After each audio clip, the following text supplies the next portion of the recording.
Hello दोस्तों, स्वागत है आपका अपना यूट्यूब चैनल MTA JK क्यूज। और आज के इस वीडियो में हम लोग देखने वाले RRB NTPC ALP टेक्नीशियन और ग्रुप डी में पूछे गए reasoning previous year question paper. यदि आप लोग इससे पहले के पार्ट नहीं देखे हैं तो उस पार्ट को जरूर देख लीजिएगा। और यदि आप लोग मेरे चैनल पर पहली बार विजिट करें तो मेरे चैनल को सब्सक्राइब कर लीजिएगा, साथ में बेल आइकन को दबाना ना भूलिएगा। वीडियो को बिना स्किप किए शुरू से लास्ट तक देखिएगा। तो मैं वीडियो को स्टार्ट करता हूँ। क्वेश्चन नंबर 1, यदि हवा को हरा, हरा को नीला, नीला को आसमान, आसमान को पीला, पीला को पानी तथा पानी को गुलाबी कहते हैं, तब साफ आसमान का रंग कैसा होगा? तो आसमान का रंग क्या होता है? आसमान का रंग कैसा होता है? नीला होता है। आसमान का रंग कैसा होता है? नीला होता है। यहाँ पर नीला को क्या बोला जा रहा है? जैसे कहने का मतलब आसमान का रंग तो नीला होता है, जिसका मतलब ये नहीं कि आपका आंसर नीला हो जाएगा। यहाँ पर नीला को क्या बोल रहे हैं? तो यहाँ पर नीला को हम बोल रहे हैं आसमान बोल रहे हैं। इसका मतलब है कि ऑप्शन नंबर बी इसका सही जवाब है।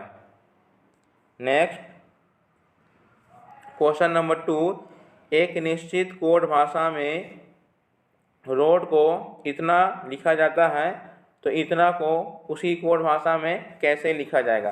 तो ये है अल्फ़ाबेट वाले रीजनिंग है। मैं हर एक वीडियो में आपसे बोलता हूँ कि आपको ए से लेकर जेड तक के सभी अल्फ़ाबेट का नंबर याद होना चाहिए और सभी अल्फ़ाबेट के अपोजिट लेटर भी याद होना चाहिए। जैसे ए का अपोजिट लेटर जेड है और बी का अपोजिट लेटर वाई होता है, ठीक है। बी का अपोजिट लेटर वाई होता है।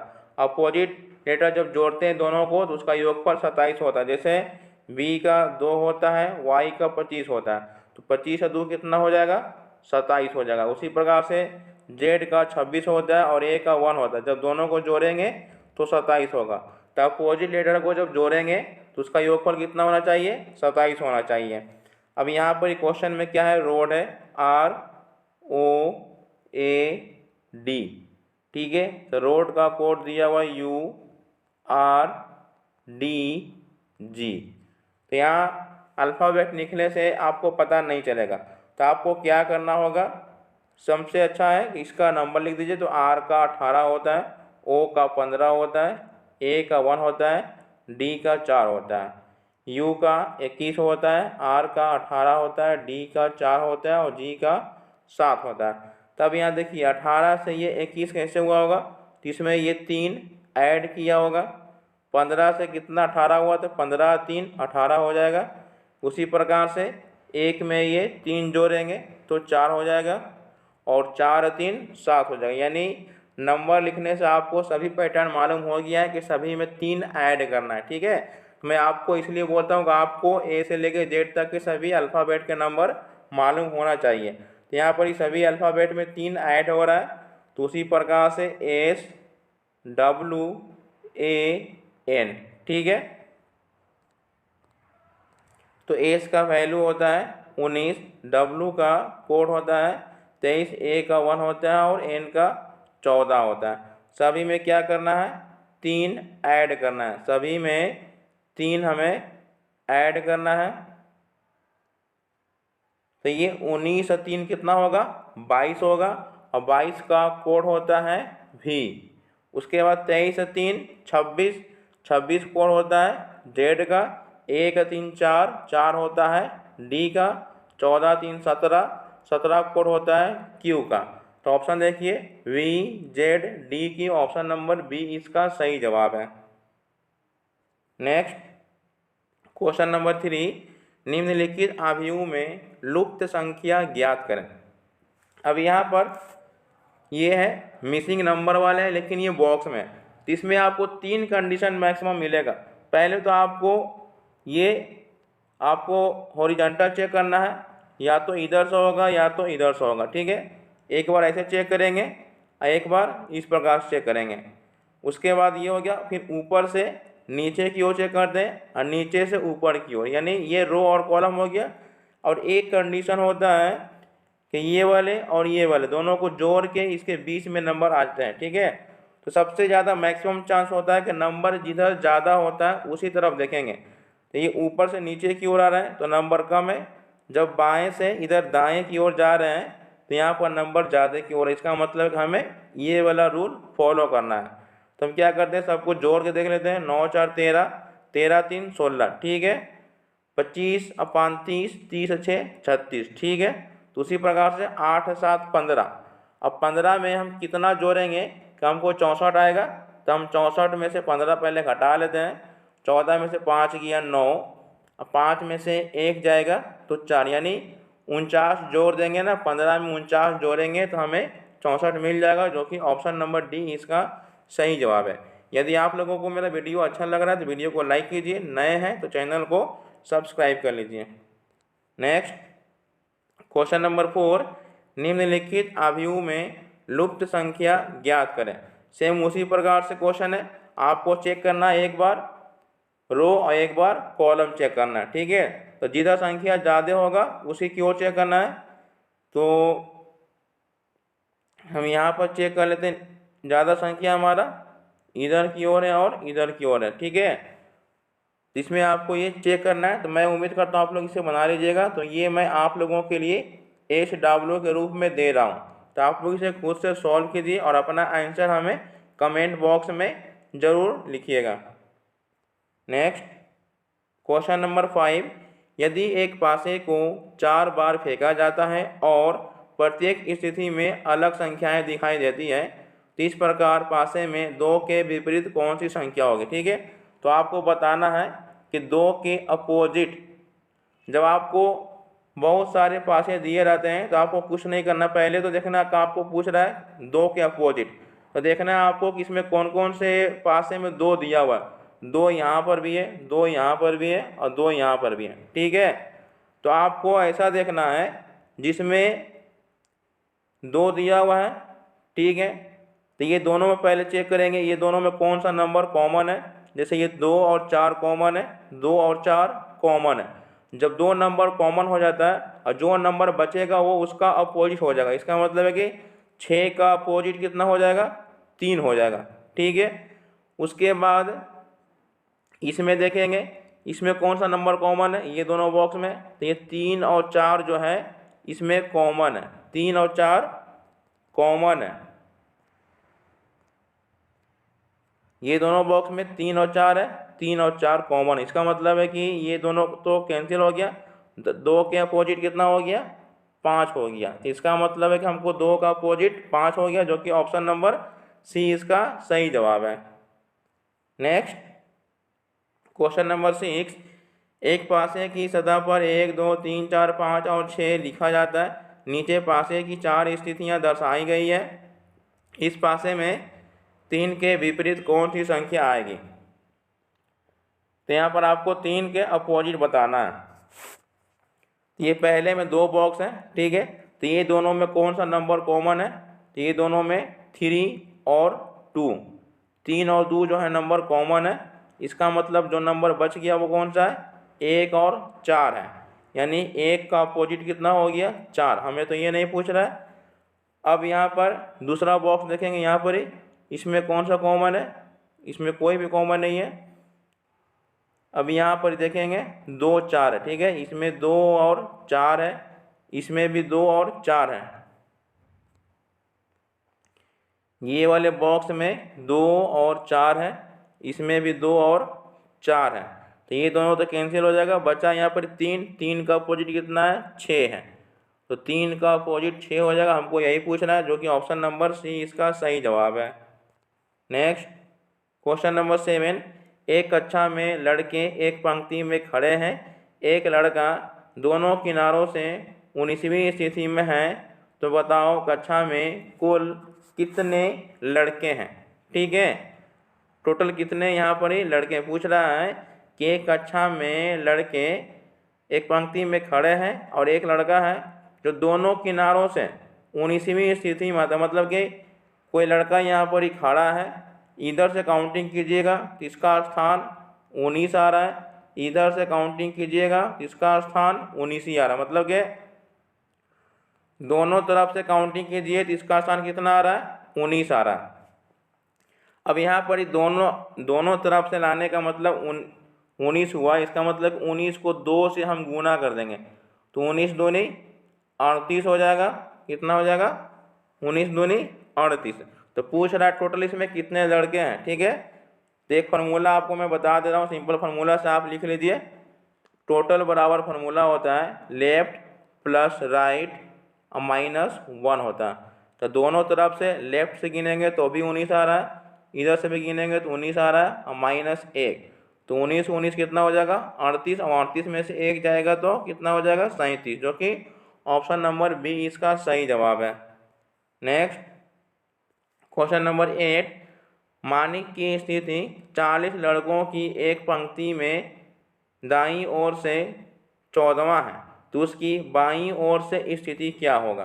ठीक है, तो मैंने अभी आपको फॉर्मूला बताया, टोटल बराबर क्या होता है लेफ्ट प्लस राइट -1। तो 40 लड़कों की एक पंक्ति में, यानी टोटल 40 लड़का है, तो ये 40 यहाँ लिखा गया।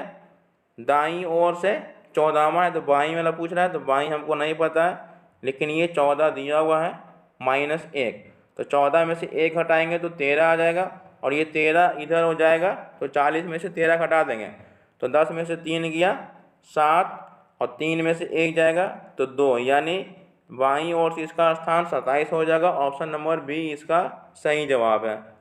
नेक्स्ट क्वेश्चन नंबर 9, घड़ी की मिनट सुई द्वारा 59 सेकेंड में बनाया गया कोण क्या होगा। तो आपको मालूम होना चाहिए कि ये घड़ी है, तो जब घड़ी में कोई भी अगर कांटा सुई वाले एक बार पूरा घूमेगा तो वो 360 डिग्री में घूमेगा, ठीक है। अगर सेकेंड वाला पूरा घूमेगा तो पूरा 1 सेकेंड वाला घड़ी घूमेगा तो उसको 1 मिनट लगेगा, और जब मिनट वाला पूरा घूमेगा, जैसे मिनट वाला पूरा सुई एक बार घूमेगा तो उसको लगेगा 60 मिनट लगेगा। तो 60 मिनट में जो पूरा घूमेगा तो उसको 360 डिग्री लगेगा। तो 1 मिनट का निकालेंगे अगर हम, तो वो कितना हो जाएगा 6 डिग्री हो जाएगा, यानी ये 1 मिनट का हो गया। 1 मिनट का मतलब हो जाएगा ये 60 सेकेंड बराबर 6 डिग्री है, ठीक है।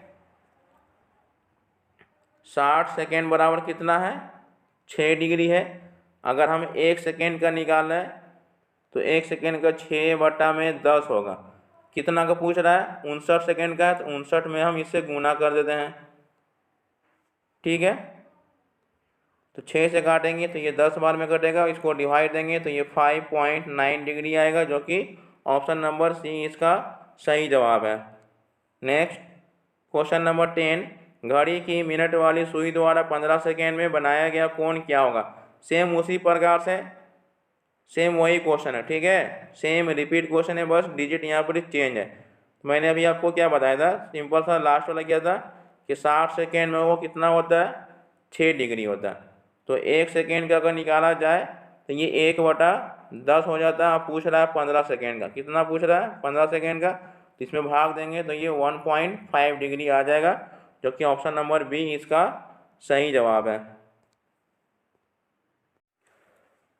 क्वेश्चन नंबर 11, ये कथन और निष्कर्ष वाले क्वेश्चन है। इस प्रकार के क्वेश्चन को सॉल्व करने के लिए वेन डायग्राम का यूज किया जाता है। इसके लिए आपको 3 कॉन्सेप्ट मालूम होना चाहिए।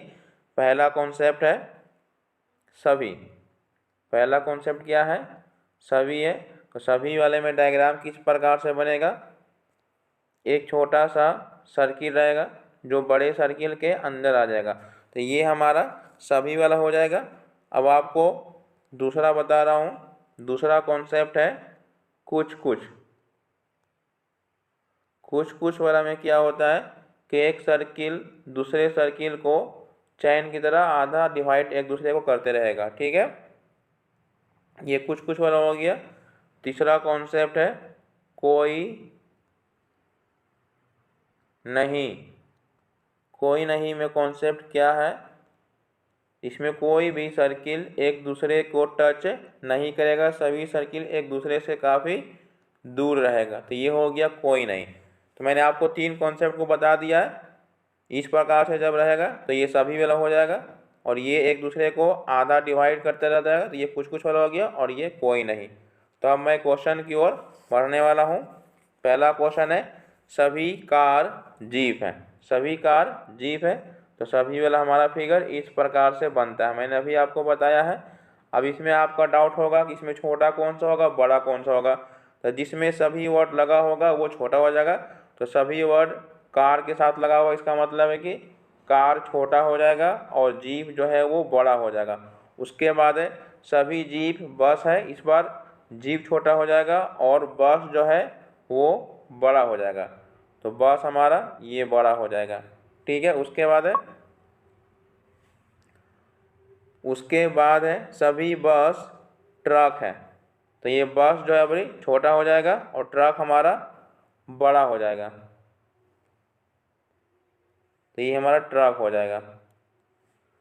अब यहाँ पर आपको मैं कुछ कॉन्सेप्ट बताने वाला हूँ।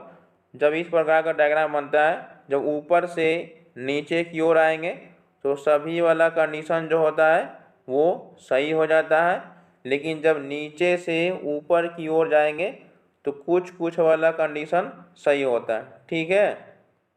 जैसे कहने का मतलब है कुछ ट्रक बस है, कुछ ट्रक जीप है, कुछ ट्रक कार है, कुछ बस जीप है, कुछ जीप कार है, और सभी वाला ये नीचे से ऊपर की ओर आ रहा है, ठीक है। पहला पढ़ते हैं निष्कर्ष। यहाँ पर निष्कर्ष में क्या क्या दिया हुआ उस निष्कर्ष को ध्यान से देखिएगा, ठीक है।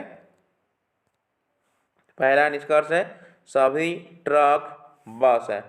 तो सभी ट्रक बस नहीं हो सकते क्योंकि सभी जिसके साथ लगा रहता है वो छोटा होना चाहिए। तो यहाँ पे ट्रक ही बड़ा है, इसका मतलब कि ये गलत है, ठीक है। उसके बाद पढ़ते हैं सभी बस जीप है।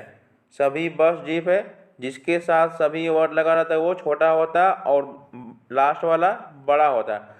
तो सभी बस है, इसका मतलब बस छोटा होना चाहिए और जीप बड़ा होना चाहिए, लेकिन उल्टा यहाँ पर है, तो ये भी हमारा गलत है। सभी जीप कार है, सभी जीप कार है, ये भी गलत हो जाएगा। उसके बाद है सभी कार ट्रक है। अब यहाँ पर कार छोटा होना चाहिए और ट्रक बड़ा है, तो कार छोटा है और ट्रक बड़ा, ये वाला बिल्कुल सही हो जाएगा, यानी केवल 4 सही है। ऑप्शन नंबर डी इसका सही जवाब है। Next question number 12, same question है, ये भी कथन और निष्कर्ष वाला है। तो आप लोग वीडियो को पॉज कीजिए, खुद से बनाने की कोशिश कीजिए और अपना आंसर हमें कमेंट करके ज़रूर बताइएगा, ठीक है। इसमें क्या लिखा हुआ, कुछ पेड़ फूल है। तो कुछ वाला फिगर हमारा इस प्रकार से बनता है, ये पी से पेड़ हो गया, एफ से फूल हो गया। उसके बाद है कुछ फूल पेंसिल है, तो ये फूल को हम इस प्रकार से, पेंसिल है इसको हम पेंसिल कर देते हैं, पेंसिल। उसके बाद है कुछ पेंसिल मेज है, तो पेंसिल यहाँ मेज हो जाएगा, इस प्रकार से काट दिए, ठीक है। अब पढ़ते हैं निष्कर्ष। कुछ पहला निष्कर्ष है कुछ मेज फूल है। तो मेज यहाँ पर है, फूल यहाँ पर, दोनों काफ़ी दूर है, तो ये वाला कंडीशन नहीं होगा क्योंकि कुछ का मतलब होता है दोनों एक दूसरे में आधा टच होना चाहिए, तो पहला गलत हो गया। उसके बाद है कुछ पेंसिल पेड़ है। तो पेंसिल हमारा यहाँ पर है और पेड़ यहाँ पर है, तो नहीं होगा क्योंकि काफ़ी दूर है, तो ये भी गलत। उसके बाद है कुछ मेज पेड़ है, मेज यहाँ पर है, पेड़ यहाँ पर है, तो ये भी काफ़ी दूर है, तो कुछ वाला कंडीशन गलत हो जाएगा। कुछ पेड़ पेंसिल है, पेंसिल यहाँ पर है, पेड़ यहाँ पर है, तो ये भी हमारा गलत, यानी यहाँ पर कोई भी अनुसरण नहीं कर रहा। इसका मतलब क्या हो गया, ऑप्शन नंबर बी इसका सही जवाब है। नेक्स्ट क्वेश्चन नंबर 13, एक चित्र में एक औरत की ओर इशारा करते हुए एक आदमी कहता है कि यह मेरे इकलौते पुत्र के पिता की पत्नी की सास है। तो औरत का आदमी से संबंध बताएं। तो ये ब्लड रिलेशन वाले क्वेश्चन है। तो जब भी आप ब्लड रिलेशन का क्वेश्चन बनाएं तो अपने आप पे कंपेयर कीजिए, अपने आप पे कंपेयर करके बाकी सभी रिलेशन निकाल सकते हैं। तो एक चित्र में एक औरत है, जैसे मान के चलिए कि ये औरत है, ठीक है, ये औरत का वोमेन हो गया, इशारा करते हुए आदमी का था, आदमी यानी मैन है, ठीक है। ये इसके ओर इशारा करते हुए कहता है कि यह मेरे इकलौते पुत्र, यानी इसका इकलौता पुत्र हो गया, ये इकलौता पुत्र हो गया। प्लस जो होता है वो मेल के लिए, माइनस फीमेल के लिए, ठीक है। अगर हम दोनों तरफ ये एरो कर देते हैं तो ये पति पत्नी के लिए हो जाएगा, या माइनस है जिसका मतलब ये प्लस हो जाएगा, ठीक है। तो यहाँ पर ही बोलते हैं एक आदमी औरत की ओर इशारा करते हुए कहता है कि यह औरत जो है मेरे इकलौते पुत्र, यानी इसका इकलौते पुत्र हो गया, इकलौते पुत्र के पिता, यानी इकलौते पुत्र के पिता कौन होगा, पिता तो यही हो जाएंगे, पिता यही हो जाएगा। पिता की पत्नी यानी पत्नी वाला, तो ये पत्नी हो गया, ये माइनस और ये प्लस। पत्नी की सास है, पत्नी की सास का मतलब क्या हुआ, ये पत्नी का सास, इसका मतलब है कि ये इसके पिता का माँ है, ठीक है, तभी तो ये इसका सास हो जाएगा। तो पूछ रहा है औरत का आदमी से क्या संबंध है, तो ये जो औरत है, ये डब्लू, ये जो औरत हुआ, ये आदमी की माता हो जाएंगे, क्या हो जाएंगे, माता, जो कि ऑप्शन नंबर डी इसका सही जवाब है।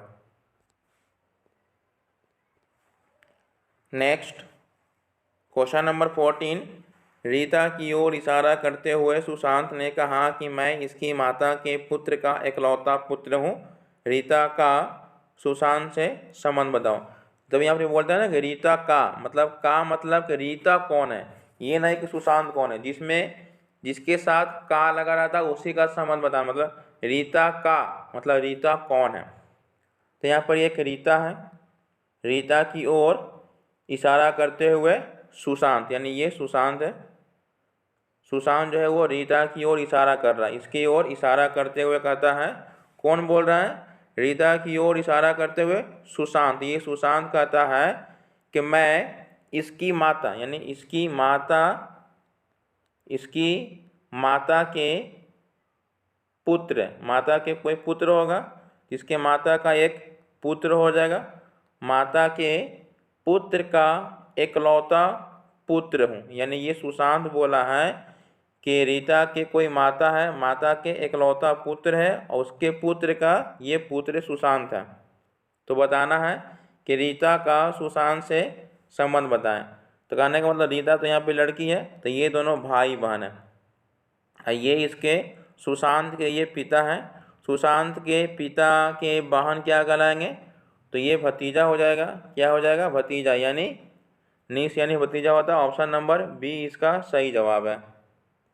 नेक्स्ट क्वेश्चन नंबर 15, एक पिता की उम्र अपने पुत्र की उम्र के 5 गुने से 1 वर्ष ज़्यादा है, 3 वर्ष बाद पिता की उम्र पुत्र की उम्र के 4 गुने से 2 वर्ष कम है, तो पिता की वर्तमान उम्र क्या है। तो जैसे अगर हम मान लेते हैं अगर हम पुत्र की आयु मान लेते हैं 1 है, तो पिता की आयु कितना हो जाएगा, लिखा हुआ है एक पिता की उम्र अपने पुत्र की उम्र के 5 गुने यानी 5x हो जाएगा, से 1 वर्ष ज़्यादा है, तो ये 1 वर्ष ज़्यादा हो जाएगा। अब 3 वर्ष बाद है, तो 3 वर्ष बाद बोला है ना, तो ये +3 दिखाने का मतलब हुआ कि ये 3 वर्ष बाद हम लिख रहे हैं, तो एक तरफ पिता और एक तरफ पुत्र कर देंगे, तो ये 5x + 1, 3 वर्ष बाद बोला तो इसमें 3 वर्ष जोड़ देंगे, पुत्र की आयु 1 था तो 3 वर्ष बाद है तो 3 वर्ष जोड़ देंगे और दोनों की आयु को बराबर कर देंगे। अब इसमें क्या लिखा हुआ है कि 3 वर्ष बाद पिता की उम्र पुत्र की उम्र के पिता की उम्र पुत्र की उम्र के 4 गुने से 2 वर्ष कम है, यानी 3 वर्ष बाद यहाँ पर बोला गया है, 3 वर्ष बाद पुत्र की उम्र के 4 गुने से 2 वर्ष कम है, तो 4 गुना है तो 4 से गुना कर देते हैं और 2 वर्ष कम है तो यहाँ पर -2 कर देते हैं, ठीक है। अब इसको सॉल्व करेंगे तो आपको यहाँ पर ही x का वैल्यू आएगा, तो ये आप लोग इसे खुद से सॉल्व कर लीजिएगा। नेक्स्ट क्वेश्चन नंबर 16, पिता की आयु अपने पुत्र की वर्तमान आयु से दुगनी है, 5 वर्ष बाद उनकी आयु का योग 85 होगा, तो अब उनकी आयु क्या होगा, ठीक है।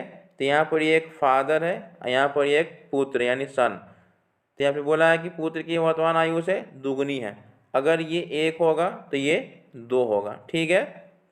5 वर्ष बाद उनकी आयु का योग यानी 5 वर्ष बाद दोनों का योग कितना हो जाएगा, 85 हो जाएगा, ठीक है।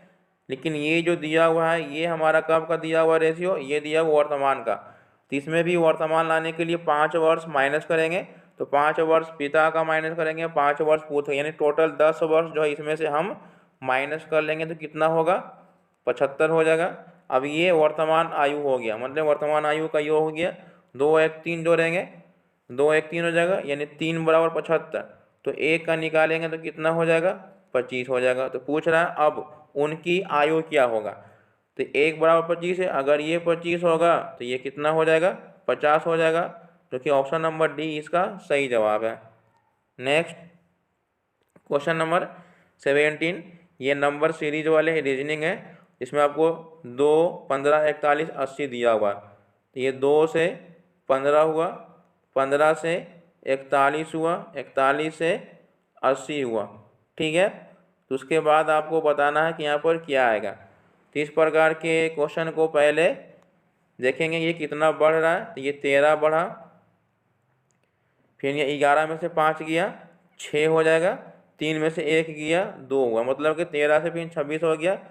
अब ये 80 में से 41 घटाएंगे तो ये हमारा 39 आ जाएगा। तो यहाँ पर देखने से पता चल रहा है कि यहाँ पर ही 13 बढ़ा, फिर यहाँ 13 बढ़ा, इसका मतलब कि नेक्स्ट 13 कितना बढ़ेगा, 52 बढ़ेगा।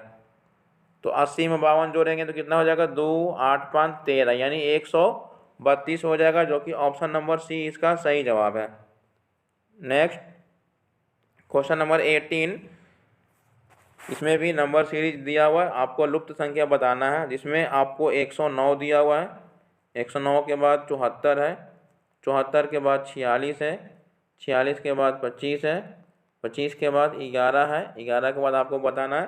तो यहाँ पर पहले आपको चेक कर लेना कि यहाँ पर कितनी संख्या घट रहा है, क्योंकि यहाँ घटते हुए है, तो 9 में से 4 जाएगा तो 5 होगा, 10 में से 7 जाएगा तो 3 होगा, फिर 74 में से 46 घटाएंगे तो 14 में से 6 गया 8 हो गया, 14 में से 6 गया 8 हो गया, उसके बाद ये 6 में से 4 जाएगा 2 हो गया, उसके बाद 46 में से 25 घटाएंगे, 6 में से 5 गया 1, 4 में से 2 जाएगा तो 2, उसके बाद 25 में से 11 घटाएंगे तो ये 4 1।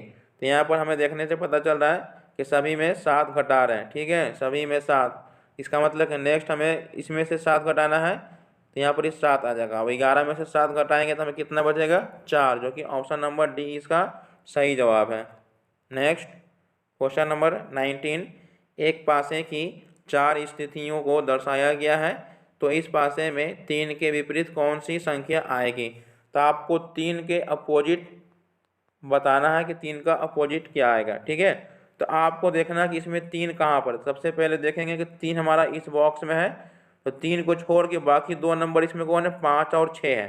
तो 5 और 6 देखना कि बाकी बॉक्स में कहाँ पर, जहाँ पर 5 और 6 2 नंबर कॉमन होगा, तो 5 और 6 हमारा इसमें है और 5 और 6 हमारा इसमें है, बाकी जो नंबर बच गया वो उसका उल्टा हो जाएगा, यानी 3 का अपोजिट 4 हो जाएगा, 3 का अपोजिट 4, जो कि ऑप्शन नंबर बी इसका सही जवाब है। नेक्स्ट क्वेश्चन नंबर 20, इस वीडियो का ये लास्ट क्वेश्चन है। यदि आप लोग मेरे चैनल पर पहली बार विजिट करें तो मेरे चैनल को सब्सक्राइब कर लीजिएगा और साथ में बेल आइकन को दबाना ना भूलिएगा। यहाँ पर क्या लिखा हुआ है, यदि वास्तविक समय 9:27 है तो दर्पण प्रतिबिंब में क्या समय दिखाई देगा। तो दर्पण प्रतिबिंब में जब भी आपको समय का वास्तविक समय निकालना होगा तो दर्पण में क्या होता है, आपको हमेशा 11:60 में माइनस करना, हमेशा कितना, 11:60 में से माइनस करना है, तो आपको कितना है, 9:27 है, ठीक है। अब ये घटा लीजिए, तो 60 में से 27 जाएगा तो ये 33 हो जाएगा, 11 में से 9 जाएगा तो 2 हो जाएगा, यानी 2:33 इसका सही जवाब हो जाएगा, जो कि ऑप्शन नंबर बी इसका सही जवाब है। तो वीडियो को शुरू से लास्ट तक देखने के लिए बहुत बहुत धन्यवाद। Thanks for watching and subscribe my channel.